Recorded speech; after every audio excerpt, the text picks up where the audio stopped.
Yes, it is a Monday, and you are back with George, yes, at Growth Point, growing as you are going through life, trusting that you are well and you are looking forward to a new week. And we're going to press in to, yes, we've been speaking about the great I am, and we've been speaking about the 7 statements that Jesus made in John chapter 7, or in John.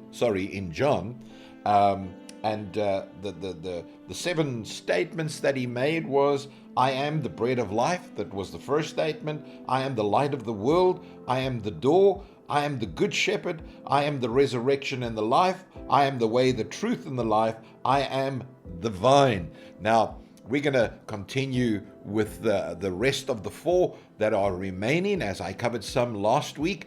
And today we are looking at Jesus, our shepherd. Isn't that wonderful to note that we have a shepherd who leads us? Note this, that Jesus is not a shepherd that drives his sheep, but he's a shepherd that leads his sheep. And it's wonderful to note that we can look to God knowing that he is the one that leads us. He's already gone ahead of us. He knows the route that we need to take. And this is the good thing about a good shepherd. He knows the route that we need to take. And as we follow him, we will be led into the green pastures that I believe that Jesus has in store for us. Now, in John chapter 10, verse 11, I want you to hear what Jesus says. Yeah, he says, I am the good shepherd. The good shepherd gives his life for the sheep. I want you to know that the good shepherd gives his life for the sheep. He's not just an ordinary shepherd. He is a good shepherd. Now, again, as we come to him in these times of trials and many tribulations out there, yes, everything around us seems to be falling apart, and we need a shepherd that knows the route that we need to take. He knows the pathway that we need to be led upon. He knows the dangers that lie ahead, and as a result of even knowing the dangers that lie ahead, he is there to help us through those times and those moments. You see, Jesus was making a statement that he was different to all the other shepherds. He was a shepherd that loved his sheep. He was a shepherd that would lay down his life for his sheep. And we know that is exactly what Jesus did, not so? He went to the cross for you and I. He laid down his life so that we could have life. And we'll speak about that as we get to that point where he says that. But today, again, we need to understand who Jesus was speaking to. He was speaking to the Jews, that's right, because he had come to set them free. He had come to lead them. He had come that they could note and take note that he is the good shepherd that wants the best for them.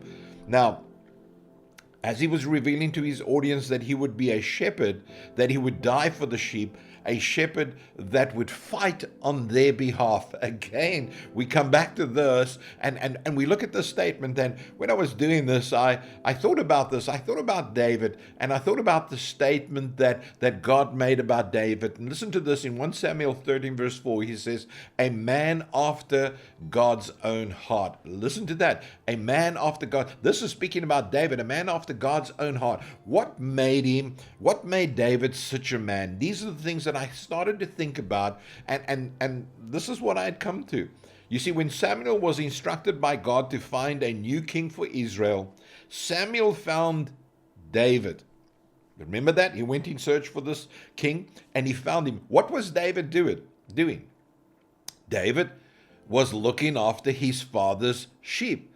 Now again, we look at this. Before facing Goliath, this is what he declared to King Saul when he kind of gave him his CV and said, this is my CV, I'm a shepherd. He said, well, a shepherd to fight a giant, is that possible? And then he declared, he said, looking after my father's sheep, I fought a lion and a bear and rescued my father's sheep. This is what David was willing to do. He was willing to lay down his life for his father's sheep. This is what he did. He said, I fought for my father's sheep. Now, a good shepherd knows how to fight off those who want to rob, kill, and to destroy.